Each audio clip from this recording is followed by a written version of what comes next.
We've all probably said the immortal line introducing the iconic super spy. The name's Bond. James Bond. My name is Steve, and I'm a massive fan of the Bond franchise. In honor of No Time to Die finally being released, I'm doing my rankings of the official Bond films. The first video in the series covered the lower half of my Bond film rankings. Let's head into the top half. After Moonraker's heavy use of gadgetry, filmmakers wanted to tone it down a little for the next film in the series. Forgive me, Father, for I have sinned. That's putting it mildly, 007. This means number 12's entry, For Your Eyes Only, had Roger Moore limited to a few toys. The pre-credit sequence implies tying up a loose end from the Connery era, Blofeld. Bond visits his late wife's grave and is kidnapped midair by a bald man in a wheelchair with a white cat.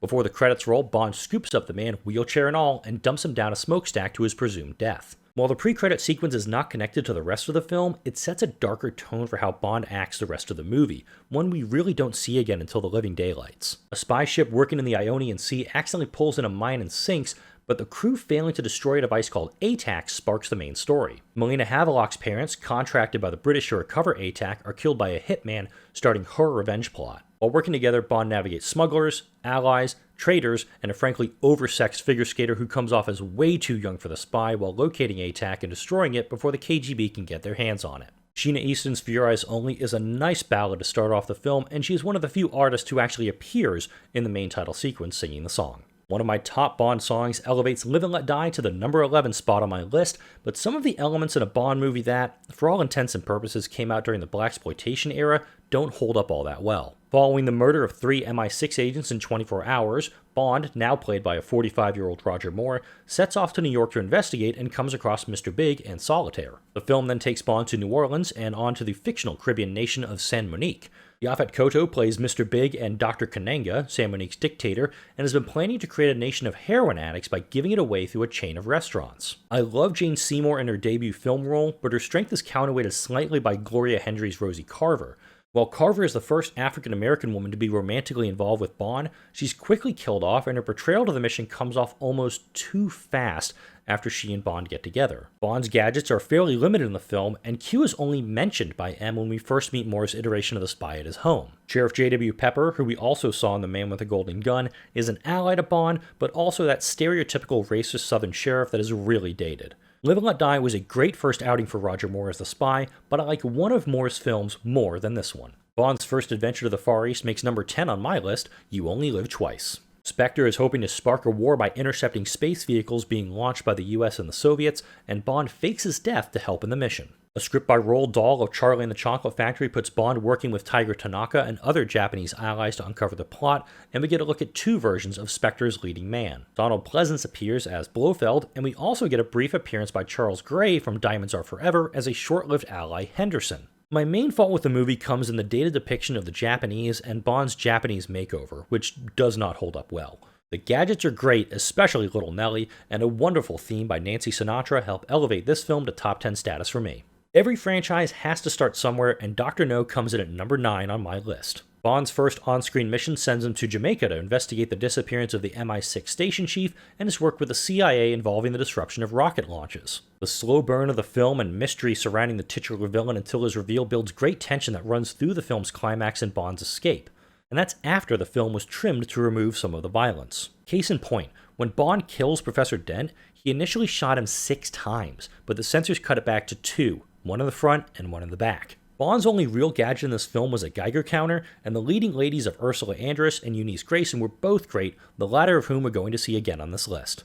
Catapulting from one end of the franchise to the other, Skyfall is my number 8 film. After Bond's presumed death while trying to recover a stolen hard drive with classified information, M becomes a target from a ghost of her past. Javier Bardem is a phenomenal villain in Silva, but there are plot holes in both his capture and subsequent escape that an empty London Underground train during rush hour could go through. The plot is a good revenge film, but looking back you realize that Bond fails in essentially everything he's tasked with. He fails to recover the hard drive, fails his training, fails to stop Patrice from killing the man in the Shanghai high-rise, fails to keep Severine alive, fails to stop Silva's attack on the hearing, and fails to keep M alive. Ben Whishaw, Albert Finney, and Naomi Harris serve as great allies, and while the deaths of both M and Bond's DB5 were hard to bear, the promotion of Ray Fiennes to the new M and Harris's reveal as Moneypenny at the end of the film left me smiling. Adele's title song is brilliant and the first in the film's franchise to win the Academy Award for Best Song. Next, the outlier from all other Bonds. This never happened to the other fella.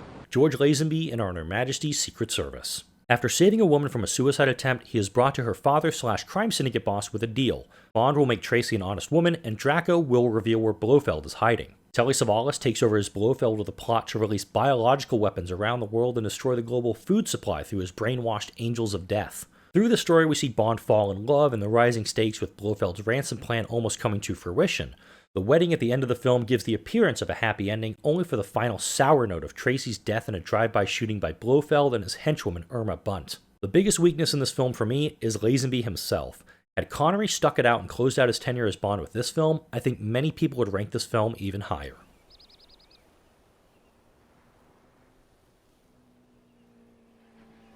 Even though there were numerous leaks about the alleged production problems on Tomorrow Never Dies, I feel it deserves this spot at number 6. I grant the song by Sheryl Crow is not the best in the franchise, but the plot is solid. After technological shenanigans put a British destroyer off course so it could be sunk for a cruise missile, Bond's mission has him finding the connection between the sinking, media mogul Elliot Carver, and his plans to start a global war for ratings. The current state of media bias and the willful broadcasting of lies by networks holds up almost 25 years later. Bond's past with Carver's wife Paris shows a vulnerability to him, and Michelle Yeoh's Weyland is one of the strongest female leads in the franchise. Sir Anthony Hopkins was the supposed first choice for Elliot Carver, but Jonathan Pryce does a phenomenal job in the performance. While it's not the best villain in the franchise, he comes off as very intelligent, very convincing, and very power-hungry.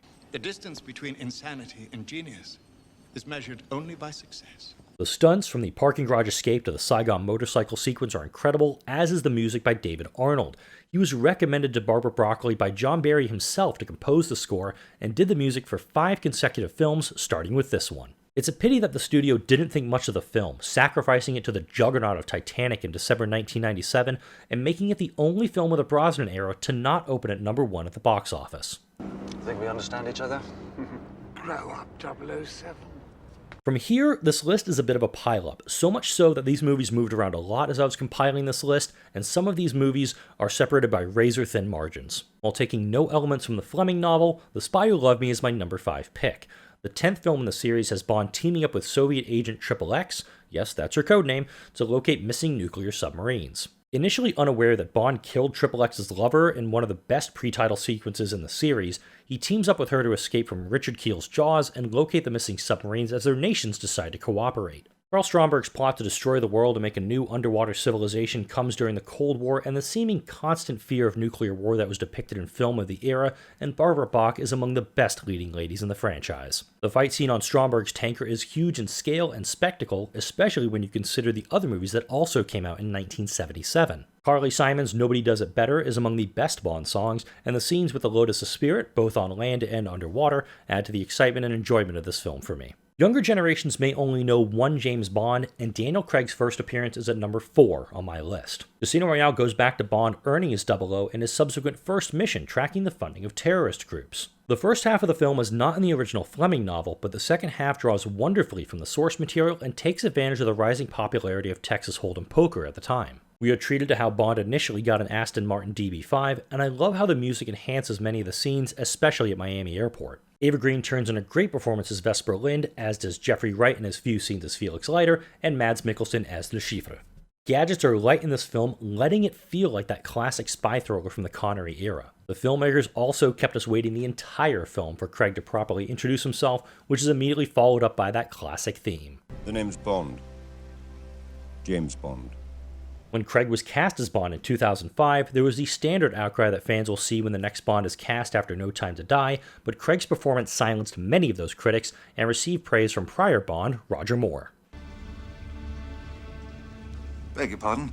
Forgot to knock. Pierce Brosnan's freshman outing is at number 3 for me and shows how the spy is still useful in a post-Cold War world. GoldenEye starts with Bond and Sean Bean's 006 in their mission to destroy a chemical weapons facility, then jumps nearly a decade to after the breakup of the Soviet Union. The theft of a prototype helicopter and a space-based electromagnetic pulse weapon give Bond the chance for revenge against the man behind 006's apparent death at the beginning of the film. Bond heads to Russia and meets Natalia Semyonova, a survivor of the attack on the radar facility that housed GoldenEye, and face-to-face with his old friend turned nemesis. The tank chase through St. Petersburg, attack on the satellite base in Cuba, and tons of quips make this movie a blast to watch. In addition, this movie has amazing supporting actors. Samantha Bond as Moneypenny, Famke Janssen as Xenia Onatopp, Alan Cumming as Boris Grishenko, Judi Dench being introduced as M, Robbie Coltrane as Valentin Sokovsky, and Joe Don Baker coming back in the franchise as CIA contact Jack Wade.